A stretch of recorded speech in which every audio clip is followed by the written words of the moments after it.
Good morning, explorers, and welcome back to another episode of More to Explore.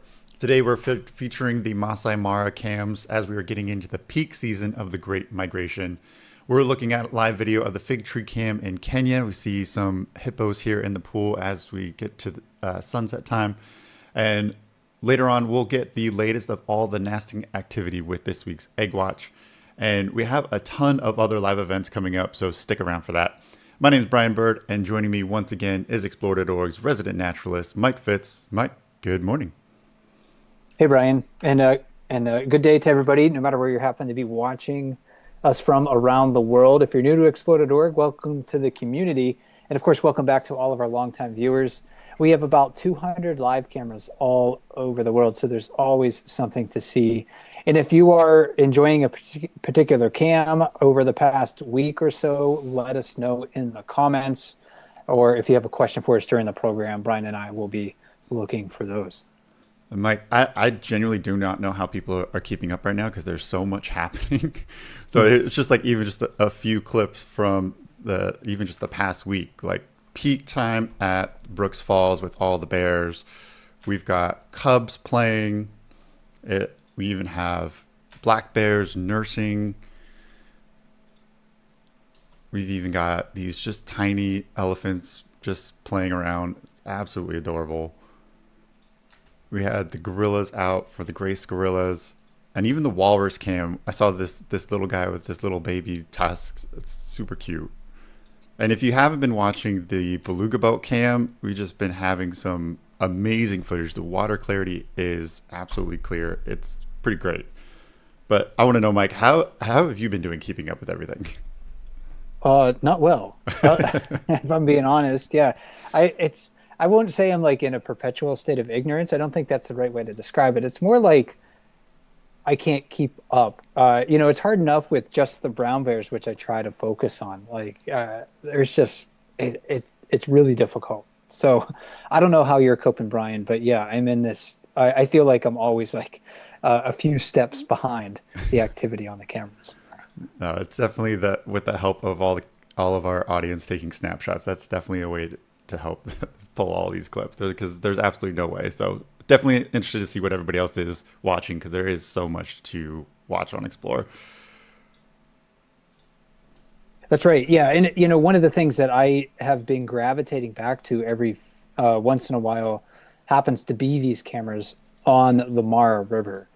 Because the migration of more than 1 million wildebeest and hundreds of thousands of zebras, gazelles, and other animals across the Masai Mara region of Kenya is often called the Great Migration. And this is connected to the Serengeti ecosystem in Tanzania as well.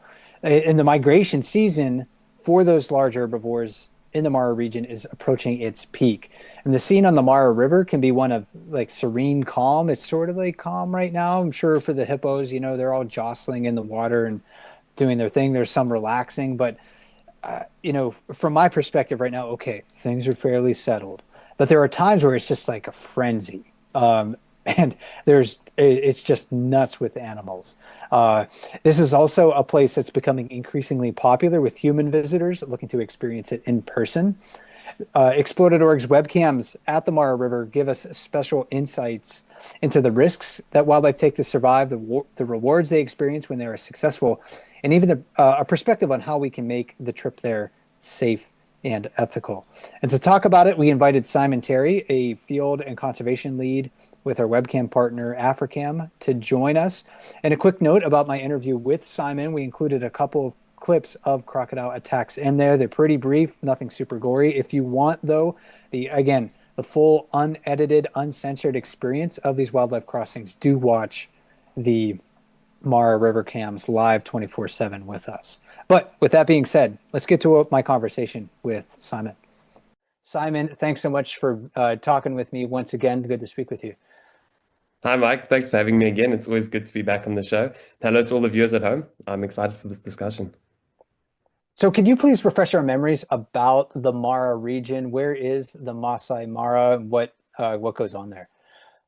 Sure thing. I mean, the Masai Mara sits on the southern point of Kenya. So it's the region just above Tanzania where the migration enters into Kenya. That area is known as the Masai Mara. And the webcams that we have there, we have two. They're not close together though. Can you describe the location of each of those? Sure. I mean, those webcams were very strategically placed at the most exciting parts of the Great Migration. So they're both situated along the Mara River. So as the wildebeest enter the Mara, they have to cross a river filled with crocodiles and hippos and predators lurking around. And both those cameras are along the Mara River. One is further south, and on that camera, for the people who have been watching will already know, it's the camera that'll be capturing great shots of the wildebeest as they cross cross over the river. But of course, part of the Great Migration is also various other wildlife. There's a couple 100,000 zebra. So our other camera, known as Main Crossing, situated a little bit further north, and you can see over there, that's especially where the zebra will be crossing. So two different forms of action, but both very exciting. And it's been exciting already. I think, on Mm. July 15th, for instance, there was one of the largest wildebeest migrations that we've yet seen. And I wasn't able to watch it live in person, but it sounded like you were able to catch a glimpse of the activity there that day. Yeah, absolutely. That sighting in particular was definitely a highlight for me. I mean, it was the biggest crossing we had, and it was unreal. I mean, everyone was just glued to their screens, pure action. Sometimes it's definitely a bit hard to watch. I think the migration along the river is definitely one of nature's more brutal examples of how extreme things can get. But it was really exciting. We had thousands of wildebeest just crossing the river. It's quite interesting. You can see the camera was viewed onto the bank, and we had the wildebeest approaching very cautiously. You can tell by their body language that they were very afraid. But as soon as that first wildebeest jumps into the water, they all just start storming, and it sounds like thunder because there's literally thousands of them running through the water. We had a croc make a kill. So croc grabbed one of the wildebeest, and afterwards, when they were crossing above the bank, we had the camera on the wildebeest running after they'd passed through the river, and a leopard came out of nowhere and grabbed one of the wildebeest for a kill. Just action from every corner. It was unreal. It sounds like it. And last time we spoke, it was during the launch of the live cams in late April and early May. Things were a bit calmer on the river then. And we also talked about the rainfall cycle and how that affects the migration. We talked about how it's bimodal. I'm wondering where we are in that cycle now in late July. Sure. So now that it's late July, we've passed the first rain period of the year, the longer rains.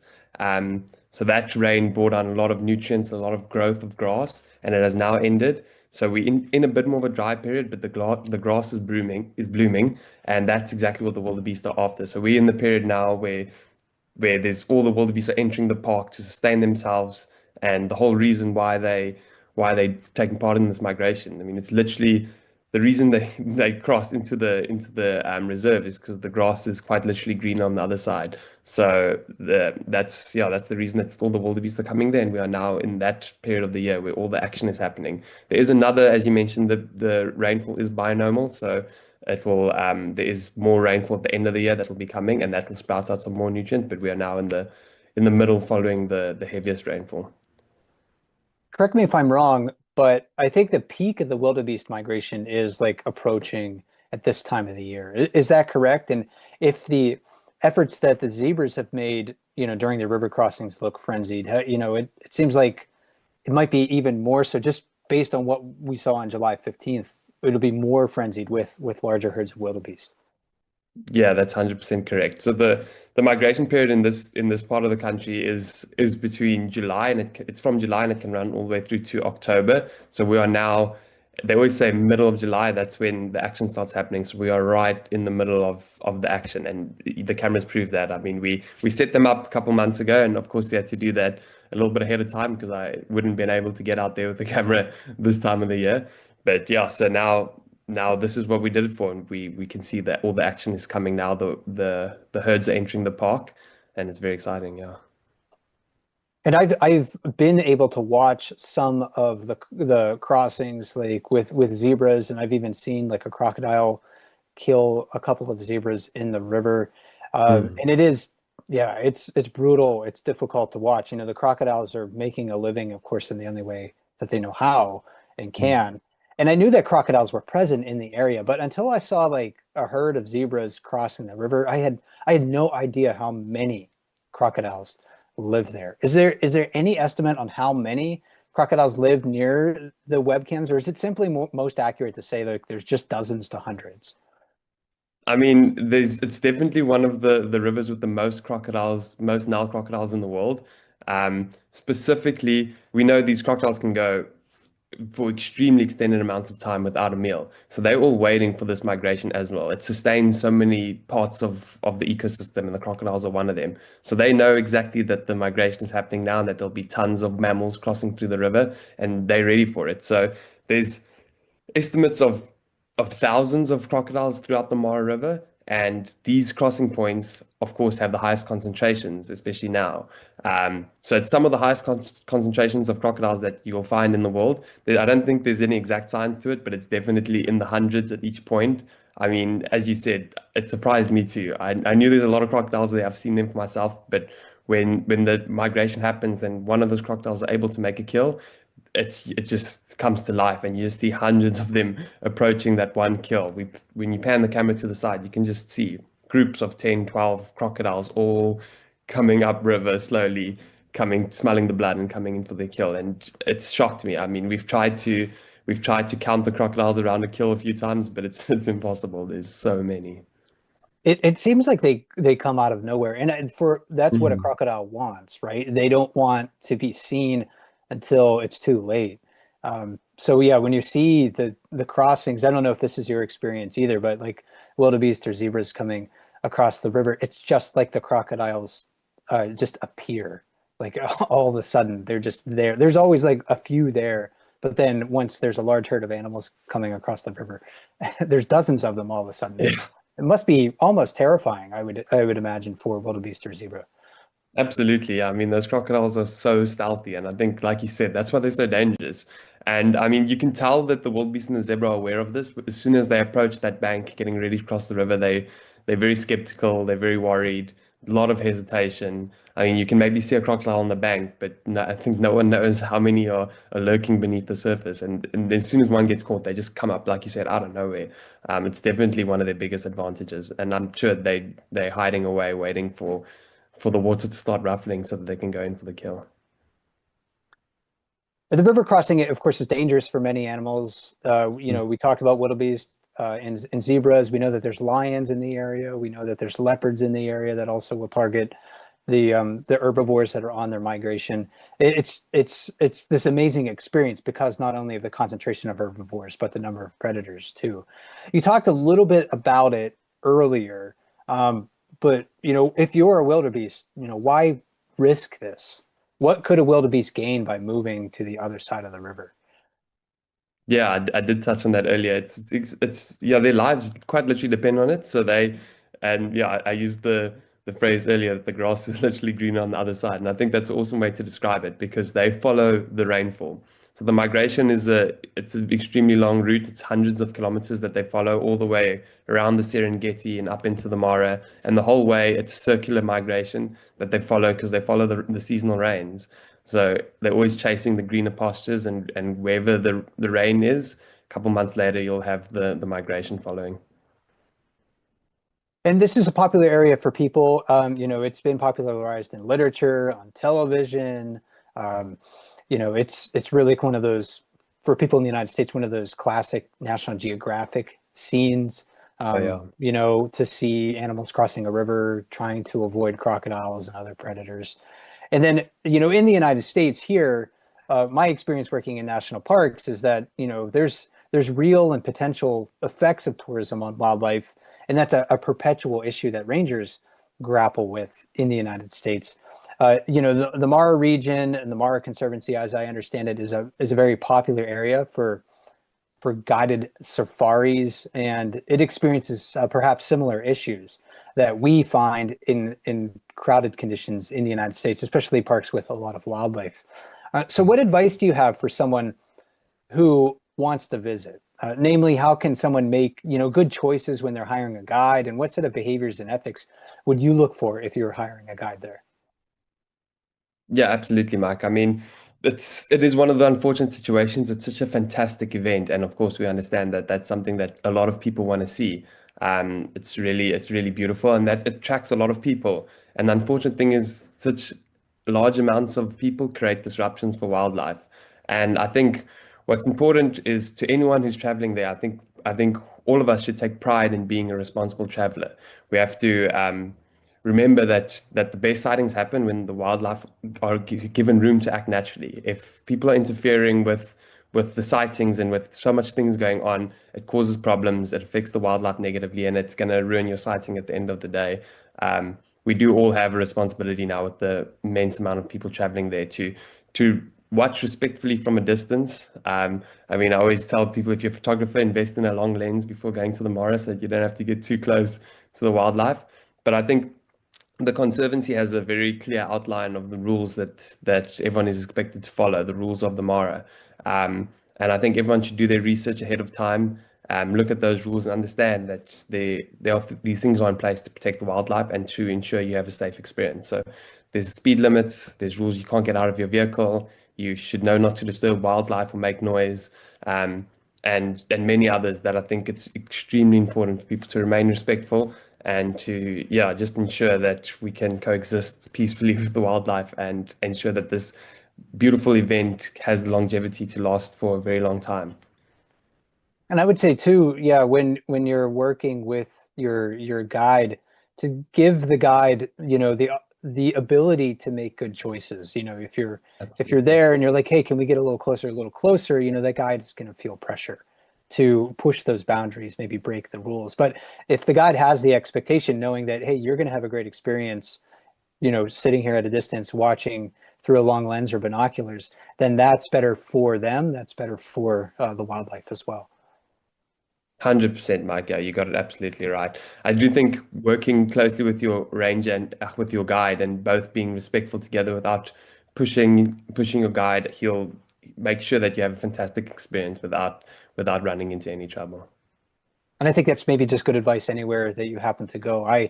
Some of my best wildlife watching experiences are those where I just put myself in a good place and I could watch from a distance, and just see what the animals did. And it could be quite amazing, in that sense. So there are rangers there as well, Simon. So what, resources, maybe it's regulatory, maybe it's something else, do rangers have so they can enforce park rules?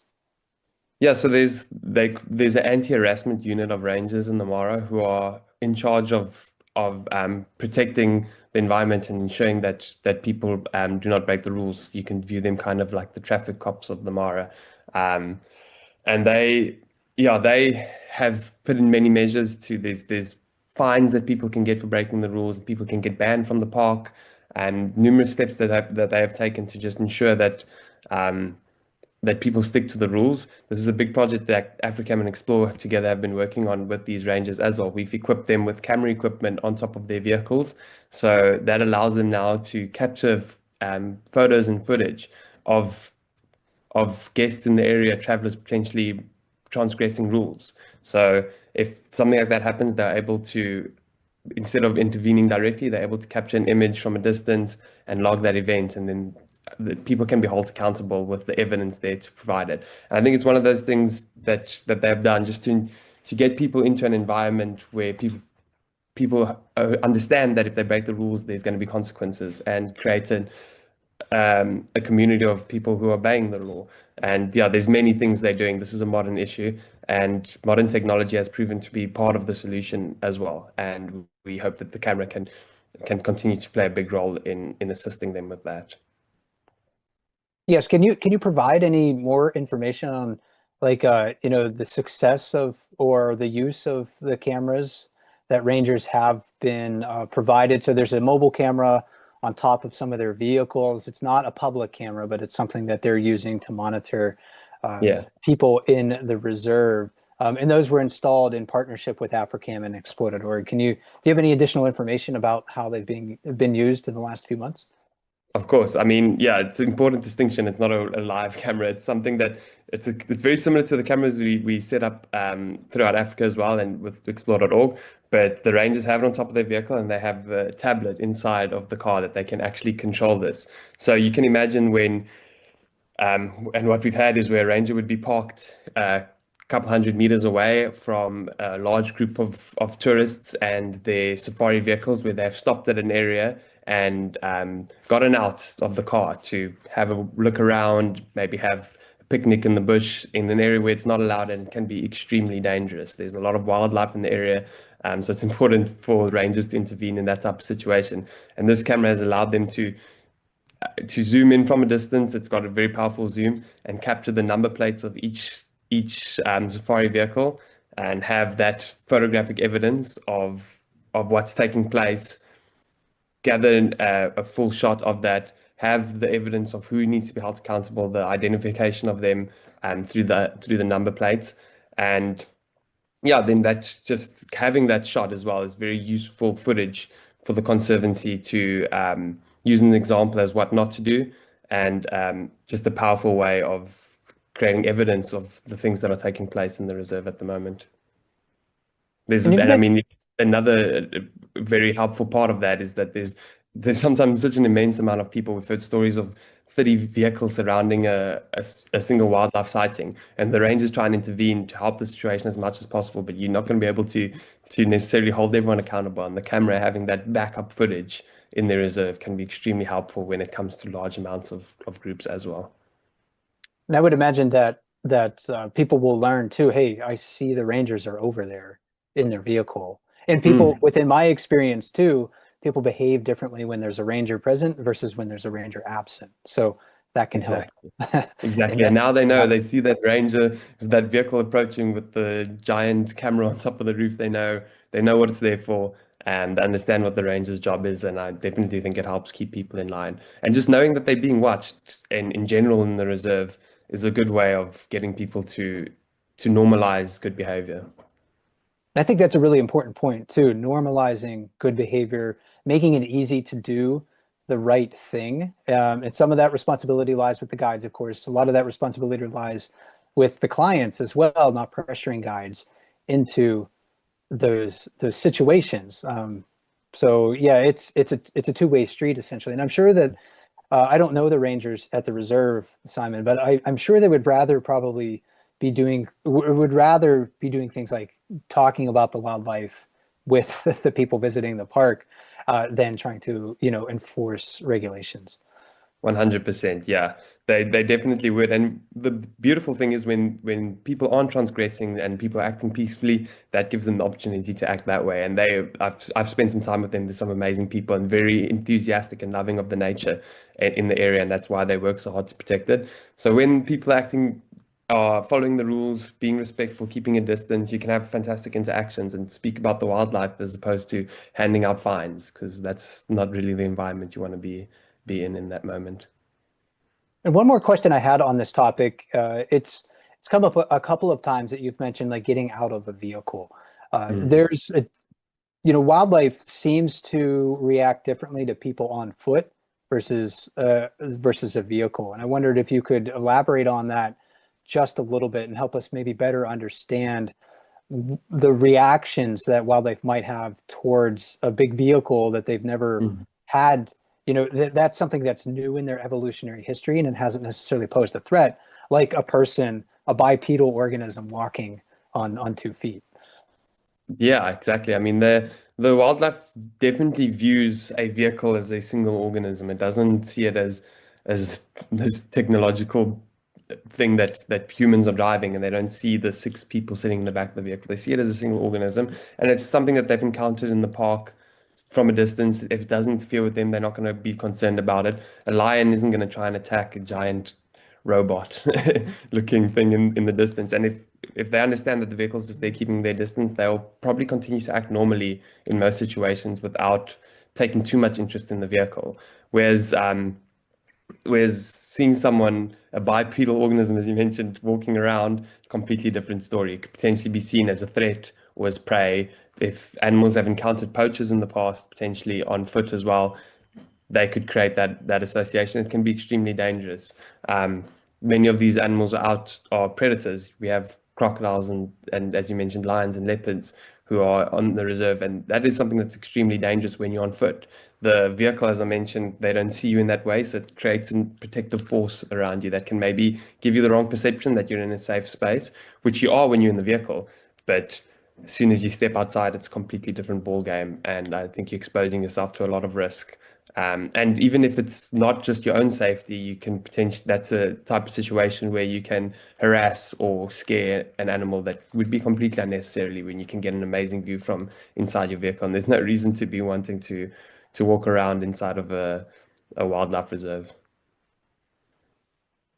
And we worked with you to set up those cameras in the Mara Reserve, and they're amazing. So and a lot of us have been enjoying them so far. I'm wondering if you have any other special webcam projects in the works. Yeah, I mean, there's a lot of things going on always, and we've been setting up these cameras. This one in particular was a massive project that we're very, very happy to get over the line. It's something we're following very closely. And now we've been scouring out the rest of Africa to find out where explore.org in Africa can get in and capture some amazing footage. So there are some exciting webcams on the line that we haven't installed yet, but I'm sure we'll be going to some exciting places soon. And then, yeah, you'll definitely keep an eye out to see what's going to pop up on the webpage. Okay, well, I look forward to that. One final question for you. Is there anything that we've seen on the Mara cameras or you've seen on the Mara cameras so far that you found surprising, unexpected or memorable? There was the wildebeest crossing on July 15th for sure. Maybe it's that, maybe there's something else that you saw. Yeah, I mean, July 15th is definitely a memorable one. It's an absolute highlight. There's just so much that has gone on, and it's a great example of what we're going to see moving forward. I mean, those crossings, there's no crossing is ever the same. So definitely keep an eye on the fig tree camera for the wildebeest crossings. And in the meantime, we've had some amazing zebra crossings at the main river crossing as well. That camera has been pumping. We've had some, very, very memorable crossings for me as well, because that spot particularly is where we have the biggest crocodile populations. So, I mean, as we spoke about this earlier, having those crocodiles come in for the kill has been the biggest surprise of all. And the abundance of wildlife has been my favorite factor so far at both cameras. Just, it always seems to blow my mind when you see a herd arriving and you expect a certain number of wildlife. It's always more than what I've expected.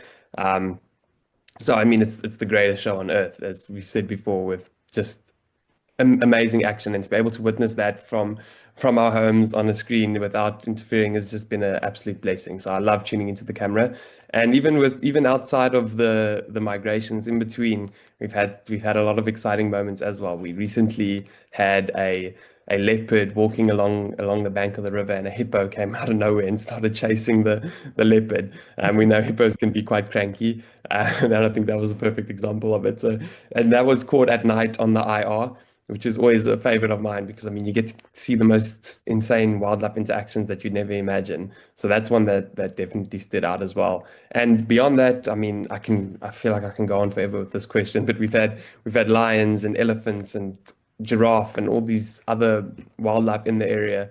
That's always exciting to look out for as well. So yeah, I've definitely caught some amazing footage, and we're really happy that Africam and explore.org did a great job out there, I think, and it's really cool to have those cameras up there.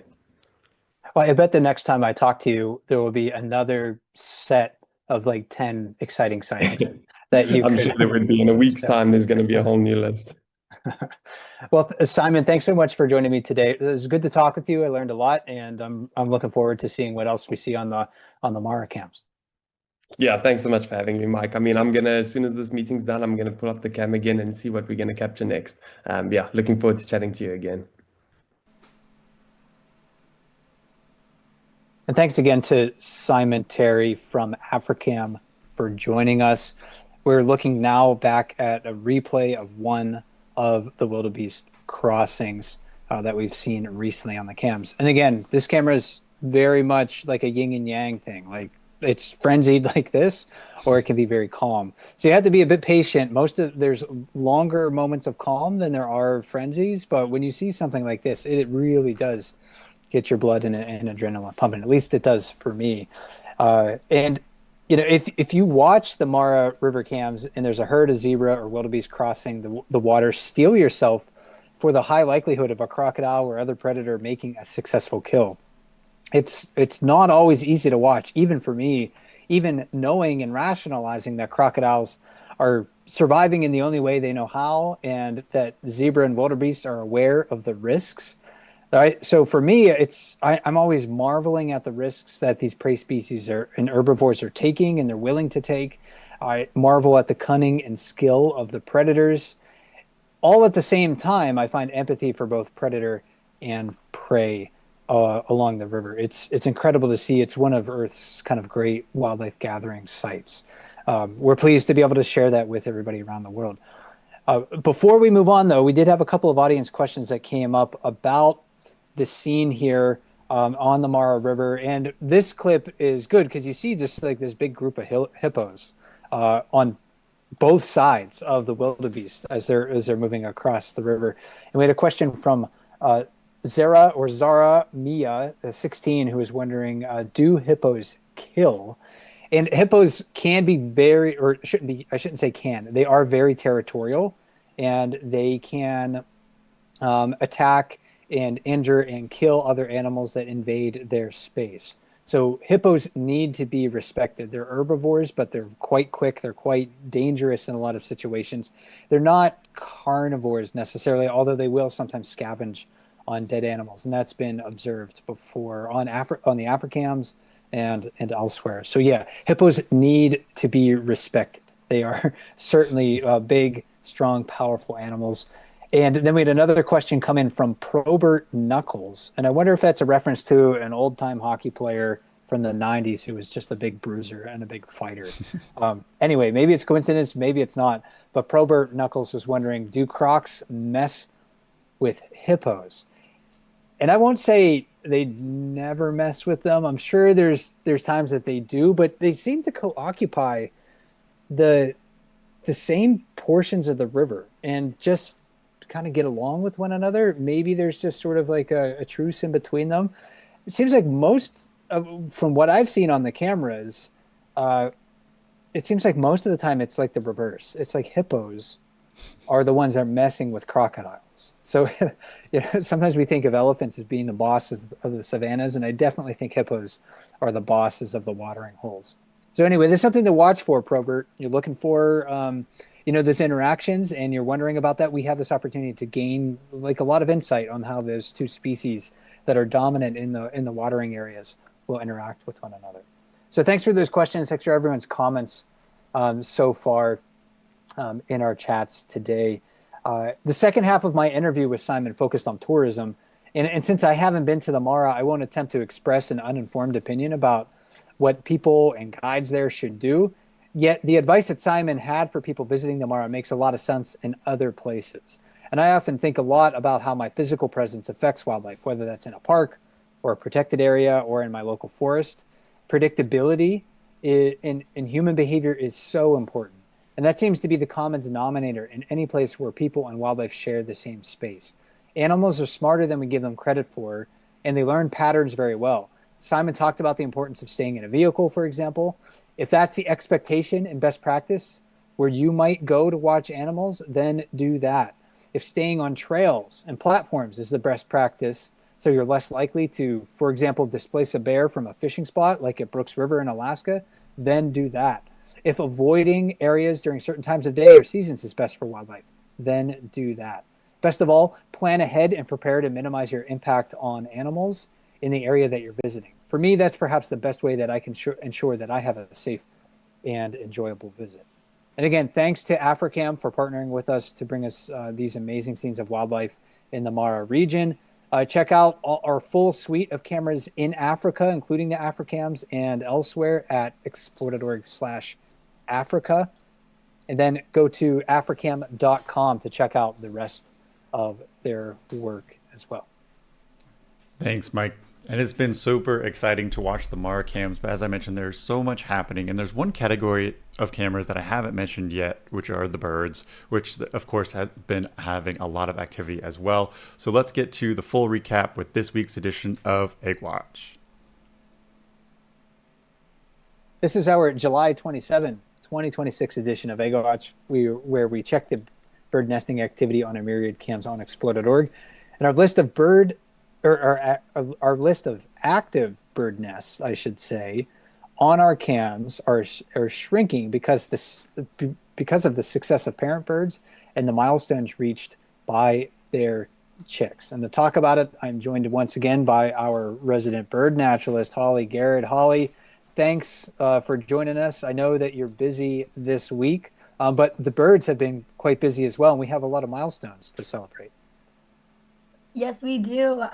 Thank you so much for having me on, Mike and Brian. Excited to be here, and we are wrapping up the breeding season, especially where most of our nests are located in the global north in temperate zones. And so we're starting to see breeding season wind down and a lot of successful fledges or fledged watches. So yeah, let's get into it.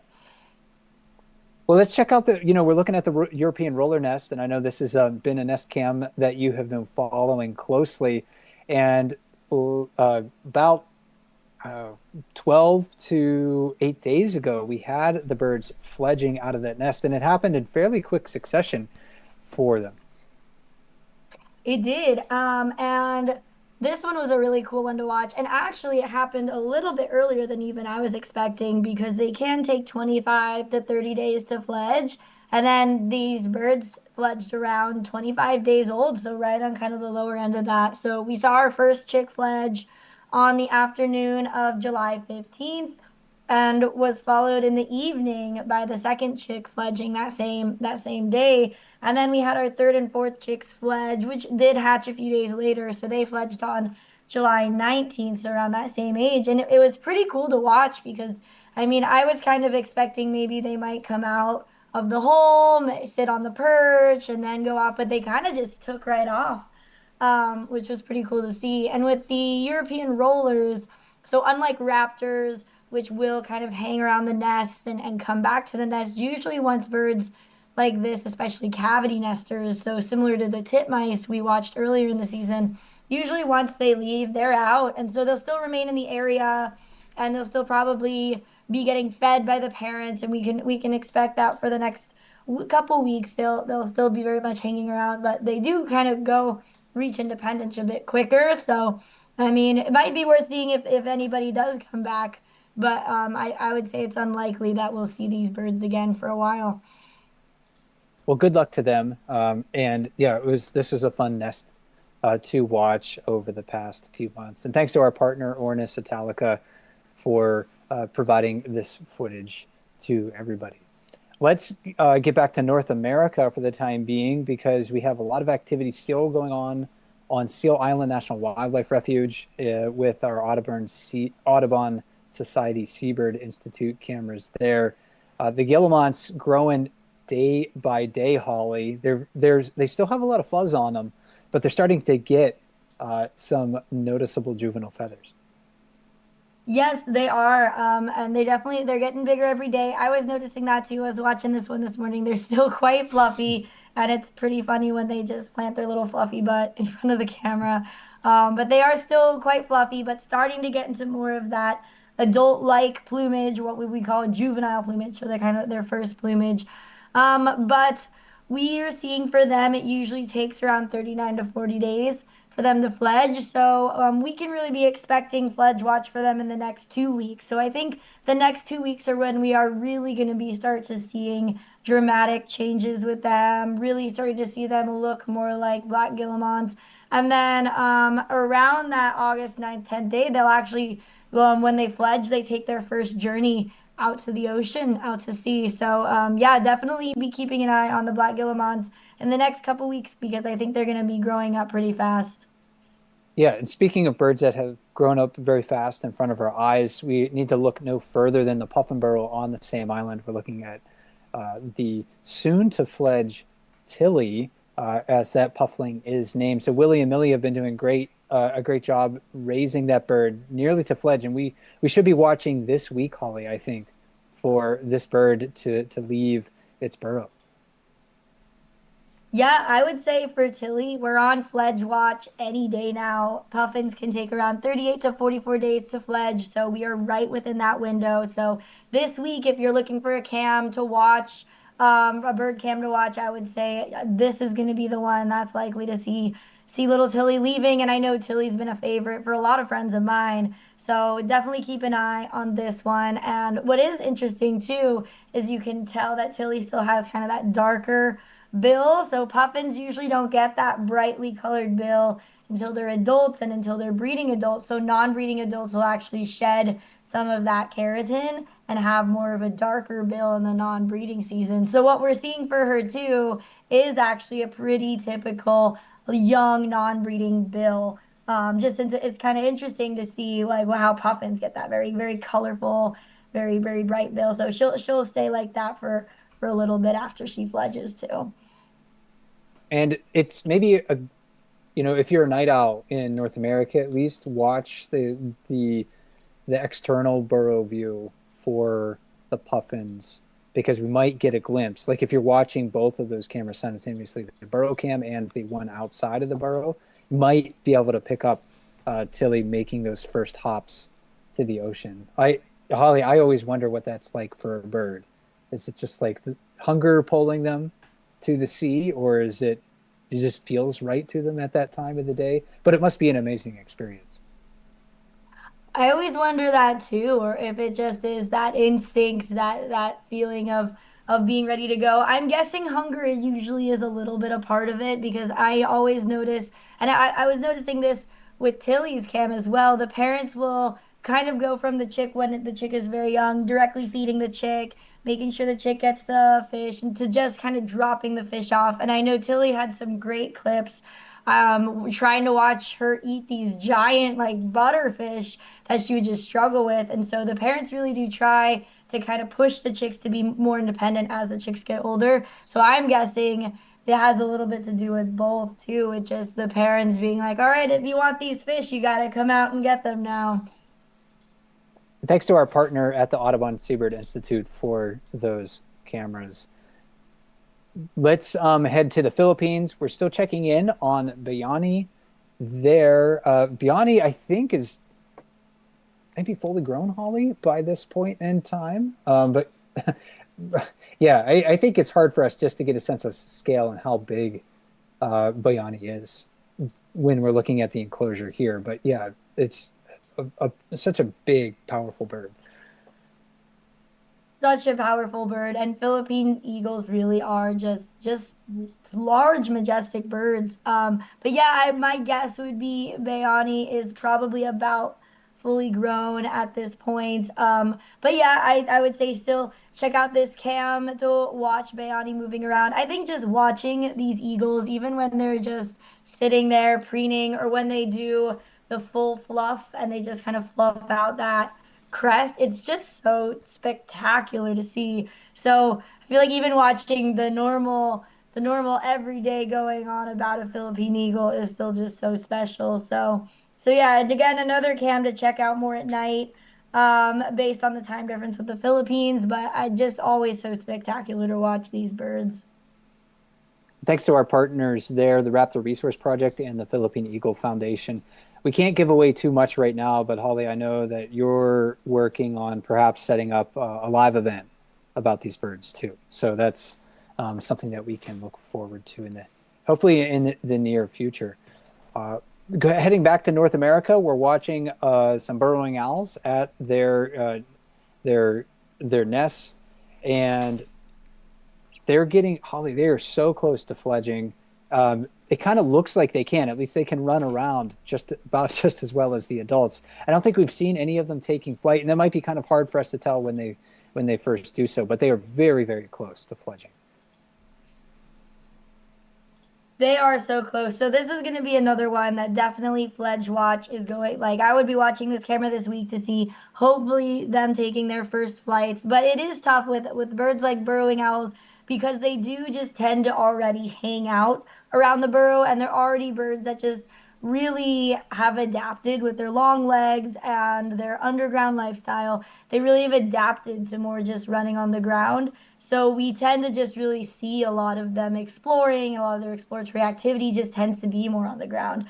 But I would be watching to check out them hopefully starting to take some of their first flights. And they really do. It looks like just a whole family of adult burrowing owls at this point. The chicks really do look fully grown, and probably what we'll start to see. So for fledge watch for them, I would be checking out more at dusk, because they tend to, and what I was reading about a bit earlier is they tend to start these dusk foraging expeditions with the parents. So the parents will be going out kind of in that twilight hour, going out looking for food, and the when they're fledging is really when the chicks are going to start to join them, start really trying to start hunting, and they might come back to the burrow a little bit more.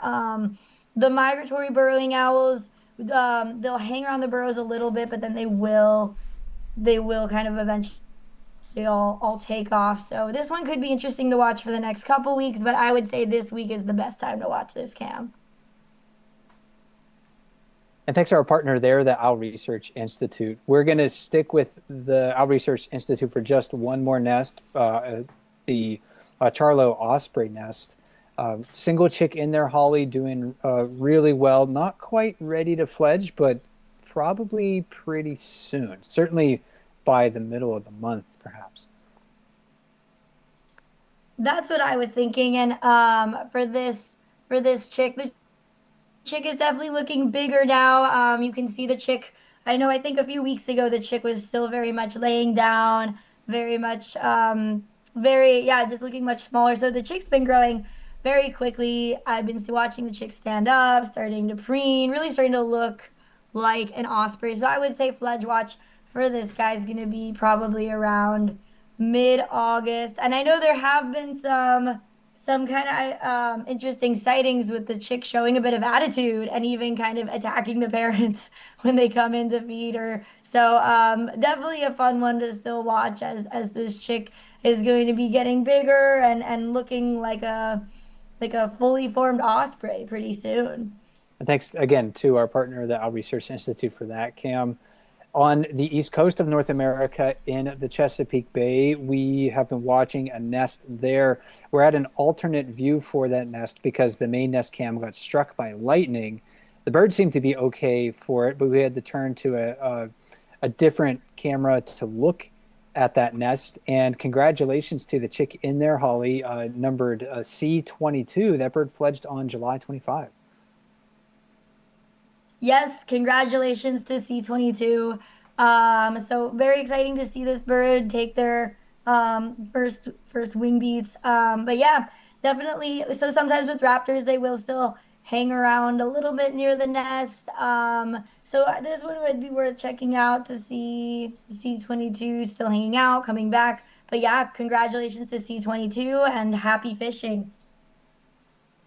And then finally, just a quick reminder for everyone about some other cams where you can see some nesting birds. We still have wading birds on the spoonbill and alligator cam, like this tricolored heron nest here with two fairly fuzzy chicks. They're not very old. So I thought, being midsummer, maybe this, the nesting activity at this cam would die down. But Holly, it doesn't seem to be the case, at least with this. Maybe this was a pair that renested, or maybe they're a second clutch. I'm not sure. Yeah, so it could be sometimes this I would say we are starting to get late in the season to be seeing chicks this young. I also was pretty surprised. But my guess would be likely a nest failure, a late nest failure where the birds thought to try again. And we do see this sometimes, especially with these kind of colonial wading birds and water birds, where when they're kind of nesting in these big colonies, the colonies provide a bit more safety. So the birds will sometimes push the breeding season, and especially in the southern US too, we will see them actually try later nest attempts. But yeah, so definitely still check out this nest and see if anybody else pops up, any other surprising chicks might be around. And I just love to, I feel like this is one of those cams where because there's so much activity and so many different water birds, you never really know who will show up. Will you be watching the spoonbills still around? Nope, looks like Holly's And internet. Sorry, it looks like your internet, Holly, skipped out for just a little bit, but you were mentioning spoonbills last we heard. yes, yes, I just find this cam to be just fun to bird watch because you never know what birds will appear. And apologies for my internet. Not your fault. If we could control the gremlins on the other side of the internet, things would be a lot easier for all of us. Yes, they would. And then check out our Round Island cameras at the Round Island State Game Sanctuary. Occasionally, we're still getting glimpses of puffins there, cormorants nesting on the rocks. Although just really great views of piles of walruses. So fun to see, no matter what's on the camera there. Before we conclude with you, Holly, I had one more question for you, because earlier you heard me mention that predictability is one of the best ways that we can ensure we minimize our impacts on the wildlife that we want to watch. So how might that advice, I'm curious to know, how might that advice apply to birds within your experience? That's a great question, Mike. And this is something I was thinking about while you were doing the interview. And I think what's interesting is you can even think about predictability and like what birds are used to from people. So in some areas, and I'll give you an example of a bird that we see a lot in Latin America called, I mean, you can see it on the Panama feeder cam because that one's also one of my favorites, is the chachalacas. So in some areas of Ecuador, they're still very much hunted, even though hunting's illegal, but we still do see a lot of hunting pressure on these birds, and the chachalacas are almost impossible to see. But then you go to other areas where they've very much been protected, where there's no hunting pressure, and the chachalacas will walk right up to you or walk right past. And so even just what the birds are used to from people, really you start to see their behaviors change. So if they're used to hunting pressures, the birds are going to become incredibly skittish, versus if after several generations, if they're not being hunted, we'll actually start to be able to see those birds a bit more. And even with bird watching too, so many times the birds we're watching are prey animals.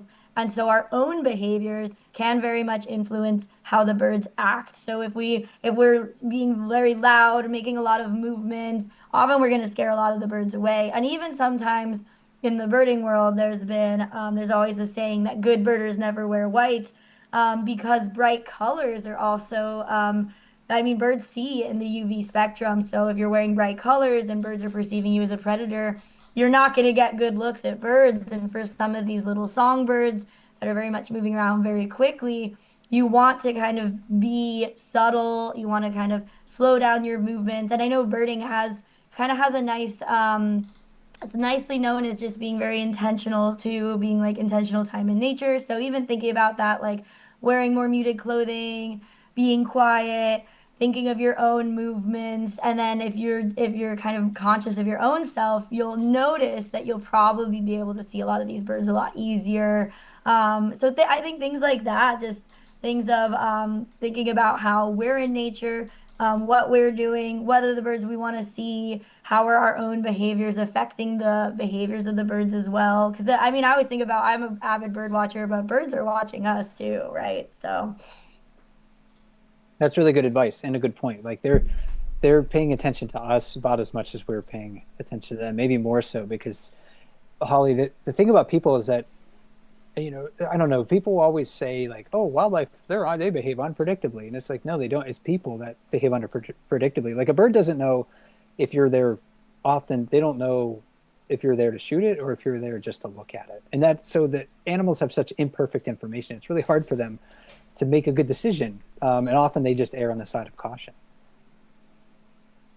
definitely do. And we see that so much with birds. And I mean, especially the little birds too. I mean, so many times I've seen in rural areas that people still like to throw slingshots at birds, still like to shoot rocks at birds. And then so if you compare somebody doing that, somebody holding something, which is a slingshot, somebody holding something which is a binoculars, the birds aren't going to know which to distinguish. So from people, they really just they're going to be cautious. So I feel like anything we can do to just slow down our own behavior, be very quiet, then we're always likely to have better experiences with wildlife and in nature.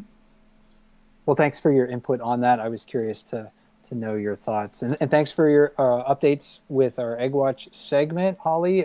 We'll talk to you again soon. Yeah, thank you so much for having me, Mike and Brian, and hopefully we'll still have a couple nests still active, though we are all on fledge watch now. That's true, Brian. As I toss it back to you, yeah, we're gonna have I think maybe a pretty short Egg Watch next week. We'll find out. Right, you never quite know, but we will be paying attention for sure. And as we wrap up today's show, we do have a whole bunch of other events coming up this week, running through them real quick. Later today, 2 p.m. Pacific, we do have the live Bear Cam Q&A. Tuesdays, we have 2 programs. We have the Africam show in the morning and then a Bear Cam play-by-play in the afternoon. Wednesday, 4 p.m., we have the Bear Cam live chat. Thursdays have 2 events as well, the Africam Wild Moment Show. So you see all the best clips, including the clips from these Mara cams. Be sure to tune in for that. And then later, Thursday afternoon, we have another Bear Cam play-by-play. And then Friday on the Brooks Falls YouTube channel page, we have a live Q&A as that. And then not only that, I'd said 2 events on Tuesdays and Thursday, but we actually have 3 because Monday through Friday, that is when we have the beluga boat tours. So you can see a live tour every single day, Monday through Friday. But the times do vary because it's based on the tide. So be sure to check out the Explore live events calendar to check in on those times. And that is all that we have for the episode. I will leave you here with the recording of one of the wildebeest crossings. And of course, I want to give a special thank you to Holly and Mike for joining me today, and our special guest, Simon Terry from Africam. And of course, a special thank you to all of our camera operators and moderators for making the magic happen behind the scenes. And join us again for another episode of More to Explore on August 10. And until then, happy exploring.